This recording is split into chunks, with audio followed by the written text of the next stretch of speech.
ভাই ভাবি তো আইসছে। মুখটা দেখি শুকাই গেছে। তোমার পছন্দের শুটকি নাও।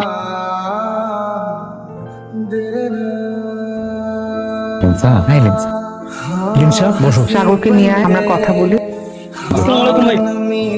এখন আমি কোনো ডিসিশন নিতে পারতেছি না। সামনে আমার ইলেকশন, কিভাবে বিয়ে শাদী করবো বলো? তুমি আমার বাবার সাথে কথা বলো, তোমার ইলেকশন শেষ হওয়ার পর আমরা বিয়ে করবো। এইখানে কোনো ছাত্র এবং বিবাহিতদের কোনো রকম পদ দেয়া হবে না। তোমার ছেলে কোথায়? আর কতক্ষণ অপেক্ষা করতে হবে আল্লাহ জানে। তুমি এটা কেন করলা? কেন আসলে না তুমি? আমি সরি। কি বলতে চাও তুমি? এই মুহূর্তে আমি বিয়েটা করতে পারবো না। তার মানে তুমি আমাকে ভালোবাসো? আমি হেরে গেছি। তোমার রাজনীতির কাছে আমার কোনো মূল্য নাই। তোমাকে ভালোবেসে আমি কি পেয়েছি? শুধু কষ্ট। পুরো তুমি বুঝবা, কারণ তুমি তো ক্যাম্পাসের মানুষের ভালোবাসার সাগর, বিখ্যাত নেতা সাগর ভাই, যার কাছে আমার মতো লিনসার কোনো মূল্য নাই। আপনি থাকেন সাগর ভাই।